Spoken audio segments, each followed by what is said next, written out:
एक स्कूल में एक बार एक क्लास चल रही थी। क्लास के दौरान एक टीचर ने पानी से भरी हुई एक ग्लास को अपने हाथ में लेकर सभी स्टूडेंट से पूछा कि इस ग्लास का वजन कितना है। अलग अलग स्टूडेंट ने अलग अलग जवाब दिया। किसी ने कहा 25 ग्राम, तो किसी ने 50 ग्राम और किसी ने कहा 75 ग्राम और किसी ने 100 ग्राम। तभी टीचर ने कहा कि इस ग्लास का एग्जैक्ट वजन मुझे भी पता नहीं है और इसे जानने के लिए मुझे इसका वजन करना पड़ेगा, लेकिन ये क्वेश्चन पूछने का मेरा पर्पस कुछ और है।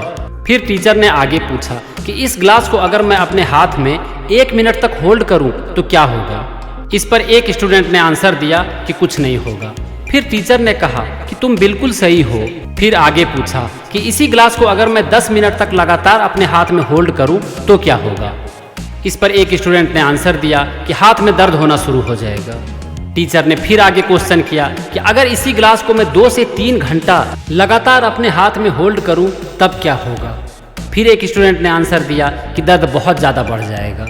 फिर टीचर ने आगे पूछा अगर मैं पूरे दिन तक इस ग्लास को अपने हाथ में होल्ड करूं तब क्या होगा। फिर एक स्टूडेंट ने आंसर दिया कि आपके हाथ में दर्द बहुत ज़्यादा बढ़ जाएगा, आपका हाथ शून्य भी हो सकता है और आपके हाथ में पैरालिसिस अटैक भी हो सकता है। टीचर ने खुशी से कहा कि तुमने बिल्कुल ही सही आंसर दिया। टीचर ने फिर आगे पूछा कि क्या इस पूरे प्रोसेस में ग्लास का वेट चेंज हुआ। सभी स्टूडेंट ने एक साथ आंसर दिया नहीं। फिर टीचर ने आगे पूछा कि मेरे हाथ में पेन होने का कारण क्या है, ग्लास का वजन या फिर उस ग्लास को हम कितने समय तक अपने हाथ में होल्ड करते हैं। फिर सब स्टूडेंट ने एक साथ आंसर दिया कि यहाँ पर ग्लास का वजन इम्पोर्टेंट नहीं है, बल्कि इम्पोर्टेंट ये है कि उस ग्लास को हम कितने समय तक अपने हाथ में होल्ड करते हैं और जो कि दर्द का कारण है। जितना समय तक ग्लास को हाथ में होल्ड करेंगे दर्द उतना ही ज़्यादा होगा और दर्द से बचने का यहाँ सिर्फ एक रास्ता है कि जितना जल्दी हो सके उस ग्लास को नीचे रख दें। स्टूडेंट की इस आंसर से टीचर बहुत खुश हुए। फिर टीचर ने आगे कहा कि इस कहानी में एक बहुत बड़ी लेसन छुपी हुई है। हर इंसान की लाइफ में बहुत सारी प्रॉब्लम होती है जो कि इस पानी से भरी हुई ग्लास की तरह है।